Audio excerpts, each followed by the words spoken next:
নেভাল ঘোরা শেষ করে আমরা চলে আসি প্যারেড গ্রাউন্ডে। এখানে ফুটবল খেলা চলতেছিল। সাহিলের আঙ্কেলরা ছিল অনেকগুলা, আমার জামাইয়ের কলিগ স্যার ওনারা আর কি। তো আমি আর সাহিলে যে এদিকে বিমানের কাছে গেছিলাম। তো সাহিল মনে যেহেতু বিমান পছন্দ করে, তো আমি বলতেছি চলবো আমরা বিমান দেখে আসি, বাবা ফুটবল খেলা দেখুক। তো সে যাচ্ছে আর এক একটা বিমান দেখতেছে, এক্সপেরিমেন্ট করতেছে কোনটা কি মডেলের বিমান, এটার নাম কি, এটা সেটা অনেক কিছু। মাশাআল্লাহ, তাকে দেখতে জুনিয়র পাইলটের মতো লাগতেছে। পাইলটরা যে ধরনের ড্রেস আপ, সেম আজকে তার ড্রেস আপটা ছিল। তো সে যে এখন বিমানে উঠবে আর তার প্রশ্নের তো শেষ নাই।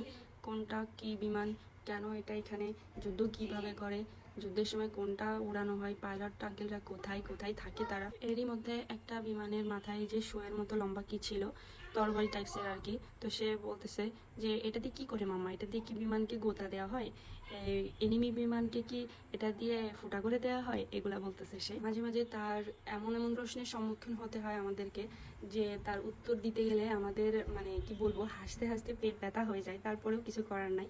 তো ফাইনালি আমাদের বিমান দেখা শেষ, বিমান নিয়ে এক্সপেরিমেন্ট করাও শেষ, এখন আমাদের বাসায় ফেরার পালা। তো তার বাবা আসছে তাকে নেওয়ার জন্য, বলতেছে বাবা জলদি জলদি ওঠো, প্যারেড গ্রাউন্ডে বাইক চালানো নিষেধ। সে দৌড়ে চলে যায় বাবার কাছে। তো ফাইনালি আমরা আমাদের বাসার উদ্দেশ্যে রওনা হয়ে পড়ি। তো আজ এই পর্যন্ত, আল্লাহ হাফেজ, সবাই ভালো থাকবেন, আমাদের জন্য দোয়া করবেন।